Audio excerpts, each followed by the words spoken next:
Bonjour et bienvenue dans le nouvel épisode de la Terre à l'assiette de Maison Colomb. Aujourd'hui, nous partons à la découverte des fameux citrons de Menton. Bonjour Alain. Bonjour Kelly. Merci de recevoir la Maison Colomb dans ton merveilleux verger. Bienvenue. Je suis ravie aujourd'hui de venir à ta rencontre et de venir découvrir tous ces secrets autour du fameux citron de Menton. Donc j'ai une première question pour toi. Oui. Qu'est-ce qu'il a de si particulier ce citron ? D'abord, moi je les trouve beaux. Vous voyez, ils sont assez gros. Puis ils ont une belle couleur jaune. Et ils sont au goût très doux. Ils n'ont pas l'acidité qu'on peut trouver parfois dans des citrons tout venants. On peut le couper si vous voulez. Ils sont effectivement très beaux à l'intérieur. Et en termes de jus, ils sont réputés pour avoir du jus. Ah oui, regardez, voilà, vous pouvez le goûter. Donc là, moi, j'ai tendance à vouloir vraiment tout goûter. Je vais Allez-y. goûter son écorce, je vais goûter son zeste, je vais tout goûter. Oui, oui. Donc là, je prends pas de risque. Oui, oui. Hein. Vous voyez, on n'a pas l'acidité qu'on peut avoir dans d'autres citrons, d'autres provenances. Et on n'a surtout pas l'amertume Voilà, qu'on retrouve souvent Oui. au niveau du zeste. exactement. Exactement. On se Donc prend en ça, quelque c'est- sorte une claque quand Mhm. on le prend. Le zeste, même tout seul, Il est est une intéressant. douceur. C'est presque de la glace au citron. C'est là d'ailleurs la couleur. Ce qui est intéressant aussi, c'est que ce citron, je ne sais pas si c'est parce qu'il est entièrement naturel chez moi, mais ce citron se garde plusieurs semaines, même plusieurs mois. Et au fur et à mesure que le temps passe, la peau diminue et il y a de plus en plus de sucre et de plus en plus de jus à l'intérieur. Par rapport au climat, j'ai toujours entendu que la plupart des agrumes étaient récoltés en hiver, mais dans des pays d'Europe du Sud, par exemple, où on a un climat qui est plutôt clément. Oui. Et de ce que j'ai compris, c'est que le microclimat de Menton, en fait, c'est la fraîcheur de ce microclimat qui apporte au citron Oui. ce taux de sucre qu'on ne va pas retrouver Oui. dans les citrons récoltés dans des pays où il fait plus Alors, chaud. Et ça, c'est incroyable. Oui, absolument. Mais les hivers sont doux à Menton, c'est évident, aussi doux qu'à Nice ou ailleurs, mais le microclimat de Menton se caractérise aussi, non seulement par la douceur, voire la chaleur. Il peut faire, l'autre jour, il faisait 17-19 degrés à l'ombre, Ouais. en plein mois de janvier, mais aussi parce qu'il fait froid le matin, il fait froid le soir, et on peut remarquer très facilement, empiriquement, que les citrons commencent à jaunir à partir du mois de novembre, mais surtout décembre, lorsque la fraîcheur s'installe. C'est-à-dire qu'il lui faut en fait un peu de froid pour changer de couleur et venir à maturité. C'est pas le soleil qui fait mûrir, à proprement parler, les D'accord. fruits.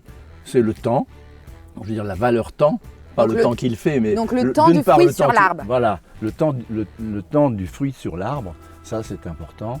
Est-ce que tu peux nous dire que veut dire le taux de Brix ? Alors, le taux de Brix, c'est une mesure du sucre dans le fruit, que ce soit du raisin, que ce soit de la pomme, de la poire, ou du citron, ou du pomelos. Donc Et- là, on peut peut-être mesurer le taux de Brix de... Voilà, c'est un de petit ton appareil citron. qu'on appelle un réfractomètre, avec lequel on va mesurer le taux de sucre dans le fruit. Alain, est-ce que tu peux me donner la saison du citron de Menton ? Moi, j'essaie de concentrer ma récolte entre, on va dire, le 15 janvier et la fin avril. Alors, on se retrouve ici donc dans la station de conditionnement qui finalement est le dernier maillon de la chaîne IGP. Donc, c'est ici qu'on délivre le label.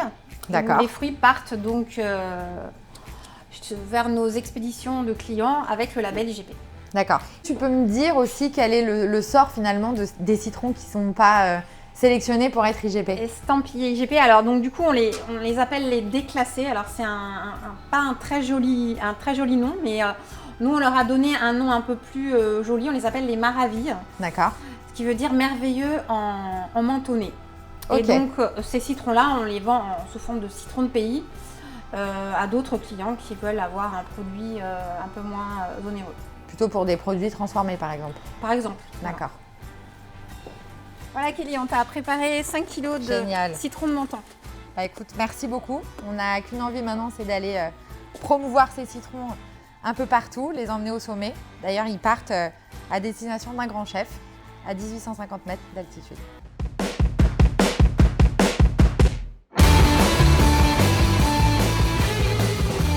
C'est dans la sublime station de ski de Courchevel que nous retrouvons le chef Stéphane Buron du Chabichou qui nous accueille dans ses cuisines. On vient de recevoir les citrons de Menton, donc extraordinaire. Et on va pouvoir surtout faire une recette, le citron de Menton givré. Donc on va faire un sirop. Donc on a mélangé eau et trimoline. On va laisser monter notre eau et notre trimoline à 40-45 degrés. On mélange les 3 ingrédients, glucose atomisé, sucre et stabilisateur. Voilà, donc on est à peu près à 40-45 degrés. On verse en pluie le mélange.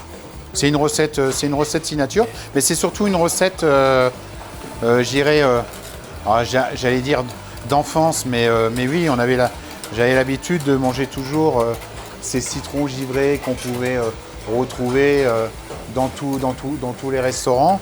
Et la particularité j'adore les agrumes. Et c'est vrai que le fait de terminer le repas sur une note assez acidulée, c'est donner de la fraîcheur aussi sur la fin de menu, c'est toujours bien.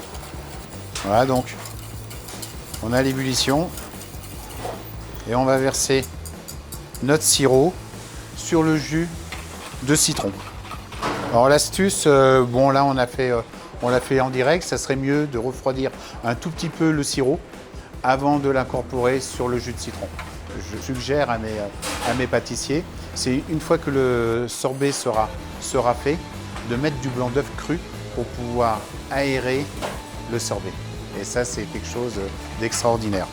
Après une nuit au congélateur, nous avons turbiné le sorbet.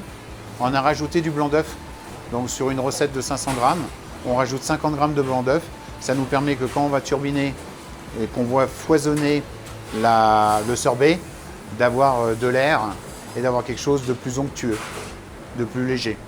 On remplit, regardez comme il est assez mousseux, et ça vient du blanc d'œuf. Voilà le citron de Menton givré.